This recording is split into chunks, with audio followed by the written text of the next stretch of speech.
우리 뇌마미들에게 어느 날 갑자기 틱 증상이 나타나게 되었을 때 부모님들이 어떻게 대처해야 할지 4가지 사항에 대해서 알려드리려고 합니다.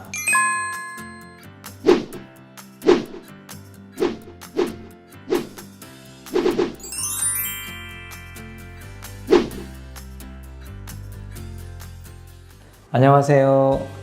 뇌맘주치 노충구 원장입니다. 우리 뇌마미들에게 어느 날 갑자기 틱 증상이 나타나게 되었을 때 부모님들은 아이가 이상해 보이는 동작이나 소리를 내는 모습에 많이 당황하게 됩니다. 그래서 우리 아이에게 틱 증상이 처음 나타나게 되면 부모님들이 어떻게 대처해야 할지 4가지 사항에 대해서 알려드리려고 합니다. 우선 아이에게 스트레스 상황이 있었던 것은 아닌지 점검이 필요합니다. 아이에게 혹시 부모의 훈육이 너무 엄격했던 것은 아닌지, 나도 모르게 아이를 혼내거나 화를 내는 일이 자주 있지는 않았는지, 학습을 무리하게 시키고 있었던 것은 아닌지 점검해 볼 필요가 있습니다. 만약 문제가 될 만한 부분이 있었다면 조절이 필요하겠죠. 아이에게 틱이 나타나게 되었다는 것은 아이의 뇌가 굉장히 불안정한 상태가 되었다고 보시면 되는데요. 이때는 과도한 훈육이나 화내기가 아이의 뇌를 더 긴장시키고 위축시킬 수 있기 때문에 틱 증상이 나오고 있는 동안은 훈육을 잠시 멈춰주는 것이 좋습니다. 하지만 아이에게 틱이 있다고 해서 훈육을 전혀 안 할 수는 없습니다. 다만 혼을 내는 것과 화를 내는 것은 구분할 필요가 있습니다.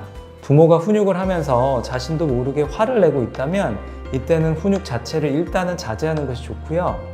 평소에 화라는 감정을 조절하는 연습이 부모님께도 좀 필요할 수가 있습니다. 이 화를 조절하는 방법에 대해서는 다음에 한번 자세하게 다뤄보도록 하겠습니다. 많은 어머님들이 아이가 틱이라는 것을 알게 되고 나서 안타까운 마음에 아이에게 모든 것을 맞춰주려고 하는 경우가 있는데요. 하지만 아이에게 모든 것을 맞춰주다가 수면이나 식사 등의 생활 리듬이 깨지거나 너무 심하게 뛰어놀면서 체력이 떨어져서 오히려 틱 증상이 증가하는 경우도 많기 때문에 지켜야 할 기본적인 규칙이나 생활 리듬은 반드시 지킬 수 있도록 해주시는 것이 좋습니다. 혹시 학습 스트레스가 심했다면 잠시 조율이 필요합니다. 아이들이 커가면서 학년이 올라가게 되면 학습을 안 할 수가 없습니다. 하지만 학습은 뇌의 가장 고차원적인 영역을 사용해야 하다 보니 힘들고 스트레스를 받을 수밖에 없죠. 게다가 학습 향상을 위해 다소 무리하게 부모님이 공부를 시키다 보면 아이의 뇌가 많은 부담을 느낄 수 있습니다. 치료가 잘 되고 있던 아이가 어느 날 갑자기 틱 증상이 증가할 때가 있는데요. 자세히 알아보면 틱이 좋아지다 보니까 부모님께서 그동안 부족했던 학습을 채우겠다고 갑자기 학습량을 늘려버리거나 아니면 학원에서 레벨이 올라가면서 난이도가 갑자기 올라가면서 아이가 스트레스를 받게 되는 경우들이 많았습니다. 그렇다고 해서 학습을 모두 내려놓을 필요까지는 없습니다. 왜냐하면 아예 학습에서 손을 놓았다가 다시 학습을 시작하려고 할 때 아이들이 오히려 더 스트레스를 받을 수 있기 때문이죠. 그래서 틱 증상이 나타났다면 아이가 힘들어하지 않을 정도로 학습의 난이도와 양을 조절해 줄 필요가 있습니다. 스마트폰이나 게임 영상 등의 노출 등은 자제하는 것이 좋습니다. 스마트폰이나 게임 영상 노출은 신경이 예민한 아이들에게 더 치명적으로 좋지 않기 때문에 틱이 나타났다면 반드시 자제해 주시는 것이 좋습니다. 하지만 이미 노출이 많이 되고 있던 아이들에게는 저항이 매우 심할 수가 있습니다. 이때는 무작정 못하게 제한을 하기보다는 스마트폰이나 영상 게임이 뇌에 안 좋은 영향을 주기 때문에 네가 느끼고 있는 이런 증상들이 올라오는 거니까 앞으로 1, 2주 정도는 이렇게 잠깐 중단해보자 라고 설득을 하는 그런 과정이 필요합니다. 그리고 스마트폰이나 게임 등을 대체할 수 있는 블록이라든지 조립식, 보드게임 같은 오프라인에서 아이가 재밌게 할 수 있는 그런 거리들을 아이하고 함께 좀 찾아보는 것도 좋습니다. 신체 활동이 너무 과한 것은 아닌지 살펴봐야 합니다. 아이가 틱이 있을 경우 스트레스를 풀기 위해 마음껏 뛰어놀고 운동을 많이 하게 하는 것이 좋다고 알고 계신 경우가 있는데요. 어느 정도는 맞고 어느 정도는 틀립니다. 자신의 체력보다 과한 신체 활동은 몸을 지치게 만들고 그래서 오히려 틱을 증가시키는 경우도 많이 있습니다. 아이들 중에는 매년 날씨가 따뜻해지면서 틱이 심하게 올라오는 친구들이 있는데요. 이제 밖에서의 외부 활동이 많아지고 친구들과 뛰어노는 시간들이 늘어나면서 아이의 신경 쪽에 과부하게 오게 되는 거죠. 그러면서 이제 틱이 증가하는 경우들이에요. 게다가 신체 활동을 할 때도 놀이터에서 친구들과 뛰어놀고 매달리고 그네 타고 이러면서 놀면 좋겠는데 요즘은 대부분 축구를 한다든지 농구를 배운다든지 이런 식으로 아이들이 운동을 하게 되는 경우가 많죠. 그러면서 주로 한쪽을 사용하는 그런 신체 활동들을 하게 되면서 아이들의 신경 균형들이 깨트려지면서 틱이 증가하는 경우들도 요즘 굉장히 많이 보이고 있습니다. 이것은 다른 치료기관에서는 이야기하지 않는 부분이지만 틱의 원인이 되는 뇌불균형과 연결되어 있기 때문에 틱 장애를 제대로 치료하기 위해서는 꼭 알고 있어야 되는 내용입니다. 여기에 대해서도 나중에 한번 자세히 다뤄보도록 하겠습니다. 우리 뇌마미들이 건강하고 행복하게 커갈 수 있도록 계속 좋은 영상 만들어 가겠습니다. 구독과 좋아요로 응원 부탁드리겠습니다. 아이디어가 창이 막 튀어나오는 거. 그런데 지금 마음 먹으니까 너무 잘한다고. 안녕하세요. 두뇌와 마음을 연구하고 치료하는 뇌맘주치 노충구 원장입니다. 조금이라도 산만하고 주의가 부족하거나 학습에 집중을 어려워하는 아이 중에 ADHD 진단을 받고 약물을 복용하고 있는 경우를 많이 볼 수 있습니다. 하지만 저는 아이가 ADHD인지 궁금해서 찾아오시는 부모님께 웬만해서는 ADHD라는 진단을 내리지는 않습니다. 왜냐하면 아이들의 가능성을 ADHD라는 병명의 틀 안에 가두고 싶지 않기 때문인데요. 아이들의 두뇌는 아직 미완성 상태이고 뇌에서 자기조절과 주의 집중을 담당하는 전두엽의 발달이 미숙하기 때문에 어른들의 눈에는 아이의 행동이 문제가 많아 보일 수 있습니다. 한국창의력 교육학교의 Between Creativity and ADHD라는 기사에 따르면 창의력이 뛰어난 학생들은 수업에 집중하지 않는 경향이 있고 반복적인 수업 활동으로 인해 교실에 앉아 있는데 어려움을 겪는다는 내용이 있습니다. 화면을 잠시 멈추고 내용을 읽어보시면 ADHD 아동의 창의성을 이해하시는데 도움이 되실 것 같습니다. 산만한 아이, 튀는 아이, 엉뚱한 아이, 호기심이 너무 많은 아이, 이런 아이들을 뇌 안의 창의성과 독창성에 의해 나오는 것일 수 있는데요. ADHD였다고 알려져 있는 에디슨과 모차르트가 다른 아이들과 똑같은 태도와 수업 방식을 강요받았다면 그 수많은 발명품과 명곡들이 탄생할 수 있었을까요? ADHD에 대한 다양한 연구가 이루어진 나라에서는 창의성을 ADHD의 가치 있는 이점으로 보고 ADHD 아이들이 가진 창의성을 창조적인 에너지로 보기도 합니다. 더 넓은 분야에 대한 관심, 목표하는 것에 대한 과잉 집중, 독특한 연결을 만드는 능력 등 ADHD 아이들이 가진 이런 특성들은 창의적인 결과물에 필수적이고 이런 ADHD 아이들은 그것을 풍부하게 가지고 있다고 생각합니다. 한편 아이의 증상에 맞지 않은 약물 치료나 과도한 제약을 통해 이런 창조적 에너지가 무시되거나 억압된다면 아이들은 오히려 ADHD로서 자기 조절을 못하고 문제 행동만 일삼는 성인으로 커갈 수 있을 것입니다. 오늘은 실제 ADHD를 극복하고 변화되어간 한 아이의 사례를 통해 ADHD라는 진단을 받아도 아이들의 가능성을 키워갈 수 있다는 것을 보여드리겠습니다. 생활 속에서나 학교에서 주의가 산만한 문제 행동이 지속되어서 소아정신과에서 ADHD 진단을 받고 약물 처방을 받았지만 복용을 하지 못하고 저를 찾아오셔서 치료를 받았던 초등학교 3학년 아이의 이야기입니다.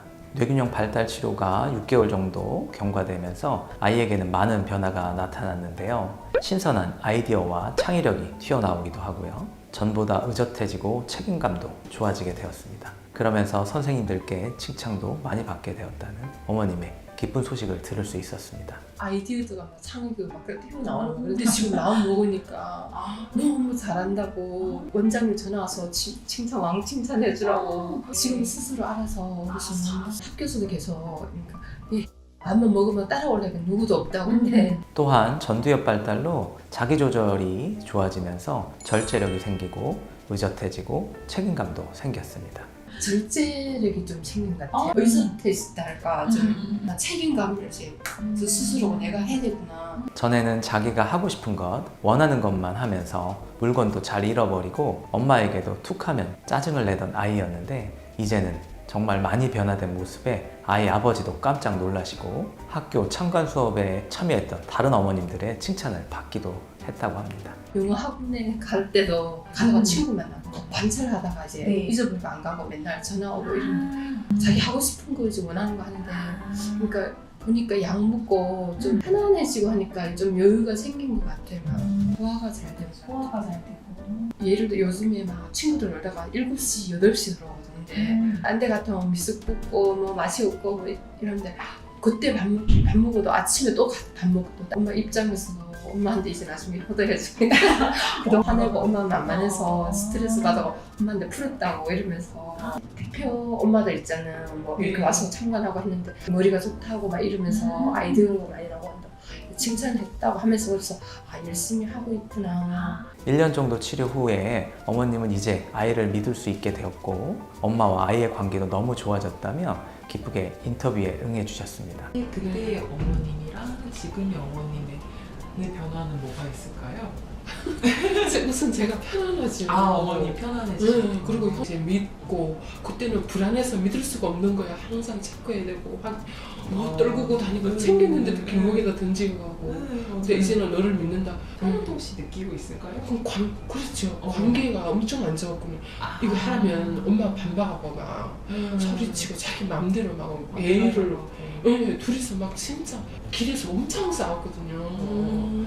완전히 막 엄마를 명령하고 막 그 전혀 생각 없이 막 이런 거예요. 근데 지금은 엄마를 배려하고 관계가 되게 좋아가지고 ADHD 아이에 대한 학교의 규제와 선생님들의 부정적 시선, 부모와의 충돌, 정신과 약물의 무분별한 사용 등으로 아이들의 창의성이 ADHD라는 한계에 갇혀버리지 않았으면 좋겠습니다. 아이들이 자신이 좋아하는 것을 찾아서 서투르지만 조금씩 무언가에 집중하기 시작하면 점점 더 많은 자신만의 창의성이 발현되기 시작할 것입니다.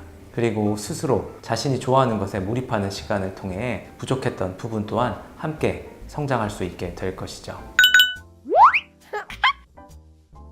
아이의 ADHD로 고민인 부모님이 계시다면 희망을 잃지 마시고 아이의 가능성을 믿어주시길 부탁드립니다.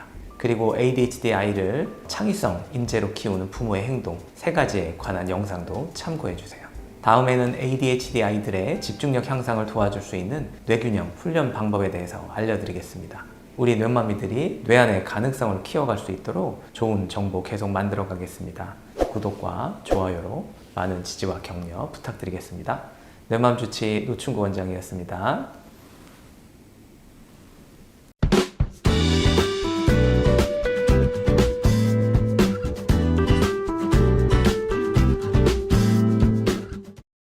제가 설명드리는 다음 증상들을 동반하고 있는 경우들이라면 아이에 내재되어 있는 뇌불균형의 문제가 심한 경우들이고 특징상이 심해질 가능성이 많습니다.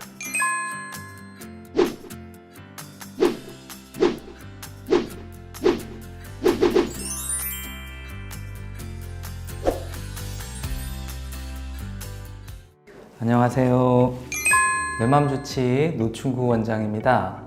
오늘은 틱이 점차 심해지는 아이들에게 공통적으로 나타나는 특징들에 대해서 설명드리려고 합니다. 그러니 아이의 틱이 더 심해지는 것은 아닌지 걱정이 되는 부모님들께서는 끝까지 시청해 주시면 좋겠습니다. 우선 틱 증상의 빈도, 강도, 증상의 가지수, 그리고 증상의 위치를 기준으로 살펴보는 방법을 설명드리겠습니다. 첫 번째로 틱 증상의 빈도, 강도가 증가하는지를 관찰합니다. 뇌에서 신경 전달이 원활하게 일어나고 있지 못하고 뭔가 정체가 일어나기 때문에 신경을 소통시키기 위한 보상작용으로 틱이 나타나게 되는 건데요. 그래서 신경 전달이 잘 안 될수록 틱 증상은 자주 나타나게 되고 또 강하게 나타나게 되는 거죠. 한 가지 증상이 사라지고 다른 증상이 새로 나타나는 경우에 있어서는 특히나 더 많이 헷갈려 하시는데요. 아무래도 기존에 있던 증상과 다른 증상이 나타나다 보니까 직접 비교가 좀 어렵겠죠. 하지만 이렇게 증상이 바뀌었다 하더라도 빈도나 강도가 증가하고 있다면 이때는 심해지고 있다고 볼 수 있습니다. 두 번째로 틱 증상의 가지수가 늘어나는지 관찰해 보시면 됩니다. 이 내재되어 있는 뇌불균형의 문제가 증가할수록 신체 여러 군데에서 틱 증상들이 나타나게 되고요. 그리고 동시에 여러 증상들이 복합적으로 나타나기도 합니다. 세 번째로 틱증상이 머리 쪽에서 점점 멀어지면서 나타나게 되는지를 관찰합니다. 틱증상은 뇌와 가까운 쪽에서부터 시작되기 때문에 주로 눈 깜빡임으로 시작하는 경우가 많습니다. 하지만 신경의 흐름이 안 좋아질수록 뇌에서 척추를 타고 내려가면서 더 멀리 있는 신경까지 영향을 주게 되는데요. 그래서 틱증상이 머리 쪽에서 몸이나 발 쪽으로 내려가게 되면 틱이 안 좋아지는 경우라고 볼 수 있습니다. 그리고 치료를 통해 좋아질 때도 반대로 아래쪽에서 나타나는 증상들이 사라지고 위쪽으로 나타나게 되는 경우들이 관찰됩니다. 하지만 틱 증상은 나타났다가 사라졌다를 반복하기도 하고 다른 증상으로 갑자기 이렇게 바뀌어서 나타나기도 하다 보니까 이런 틱 증상만을 기준으로 틱이 심해진다고 판단하기에는 어려움이 많습니다. 그래서 저는 치료 시에 다음에 5가지 신경 증상들을 함께 관찰하는데요. 제가 설명드리는 다음 증상들을 동반하고 있는 경우들이라면 아이의 내재되어 있는 뇌불균형의 문제가 심한 경우들이고 그런 경우는 틱 증상이 심해질 가능성이 많습니다. 첫 번째로 긴장이나 불안 또는 강박적인 기질을 동반하고 있는지 확인해 보시는 겁니다. 내재된 신경 불균형이 심할수록 뇌의 변형계라는 영역에서 부정적 감정을 처리하지 못하게 되는데요. 이것은 긴장, 불안, 강박 등의 이런 감정적인 문제들로 드러나게 됩니다. 이러한 경우는 심리적인 스트레스에 취약해서 학년이 바뀐다든지 밖에서 발표를 해야 된다든지 부모님이나 선생님께 혼난다든지 이런 상황들에서 틱이 증가할 가능성이 높습니다. 두 번째로 주의력 결핍이나 충동 조절이 안 되는 증상들이 있는지를 확인해 보시는 겁니다. 뇌불균형이 심할수록 자기조절 영역인 이 전두엽 발달이 방해를 받기 때문에 주의력 결핍이나 충동 조절이 안 되는 경우가 많습니다. 그래서 이런 경우들은 게임이나 스마트폰에 노출이 되더라도 다른 아이들에 비해서 쉽게 중독에 빠질 위험이 높기 때문에 특히 주의가 필요하죠. 세 번째로 감각이 너무 예민하다던가 운동 기능이 저하되어 있는 그런 문제들을 지속하고 있는지 확인해 볼 필요가 있는데요. 신경의 불균형 발달은 감각신경을 과민하게 만들고 운동신경은 좀 저하되게 만듭니다. 감각이 이제 과민한 경우에는 아이들이 청소기 소리나 드라이기 소리에 이제 귀를 막거나 이런 식으로 민감하게 반응하기도 하고요. 별거 아닌 소리에 깜짝 놀라기도 하고요. 또 촉감이 예민해서 어떤 아이들은 이제 옷의 라벨을 모두 제거해줘야 하는 경우도 있습니다. 그리고 운동 기능이 저하되는 경우에는 생활에서 잘 부딪히거나 잘 넘어지고 조금만 걸어도 다리가 아프다고 하거나 공을 던지고 받고 할 때 이런 것들이 잘 안 된다든지 또 평소에도 앉아있는 자세나 이런 경우가 굉장히 안 좋은 경우들이 많습니다. 이렇게 감각적으로 너무 과민하다든지 운동 기능이 좀 저하되어 있는 상태가 지속된다면 생활에서 뇌가 굉장히 많은 스트레스를 받게 되는 거고요.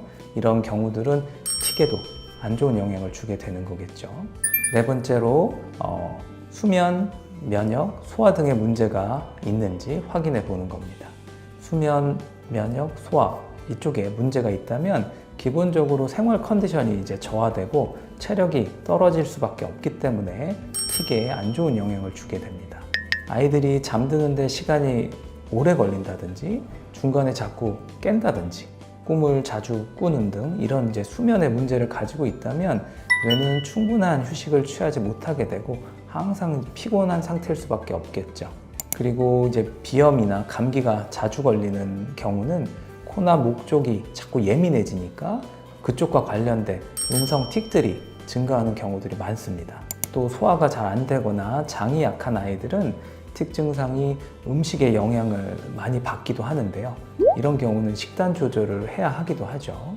그 밖에도 잠꼬대나 멀미, 소변을 너무 자주 보는 그런 빈뇨 증상, 그리고 자주 반복되는 두통이나 복통 등의 문제들은 아이들에게 좀 내재되어 있는 신경의 불균형 문제들이 많다라고 볼 수가 있습니다. 그래서 이런 경우도 틱에 안 좋은 영향을 줄 수가 있게 되는 거죠. 다섯 번째로 약시나 사시, 이갈이나 부정교합 측만증 등을 가지고 있는지 확인해 보는 게 필요한데요. 뇌가 발달하는 과정에서 신경 발달이 잘 안 되면 신경축 자체가 이렇게 틀어지는 경우들이 있습니다. 이러다 보면 이제 약시나 사시 같은 문제가 발생되기도 하고요. 이갈이나 부정교합, 그리고 척추가 이렇게 틀어지면서 발달하게 되는 이제 측만증, 이런 문제들이 발생하게 됩니다. 이런 문제들은 내재되어 있는 뇌불균형의 문제가 다른 쪽으로 드러나게 된 경우이고, 당연히 틱에도 안 좋은 영향을 미치게 되겠죠. 이런 신경 증상들을 가지고 있을 때는 그렇지 않은 경우들에 비해서 틱 증상이 심해지거나 지속될 가능성이 매우 높습니다. 잡초가 이게 겉에 드러난 부분들을 아무리 없애도 뿌리가 제거되지 않는다면 다시 무성하게 자라나겠죠. 이것처럼 틱을 치료할 때도 겉으로 드러나는 이제 틱 증상만을 관찰해서는 안 되고요. 아이의 뇌가 균형 있게 발달하고 있는지를 확인하고 근본적으로 이런 뇌의 균형 발달을 도와주는 것이 정말 중요합니다. 우리 뇌마미들이 건강하고 행복하게 커갈 수 있도록 좋은 정보 만들어 가겠습니다. 구독과 좋아요, 격려 부탁드리겠습니다. 감사합니다.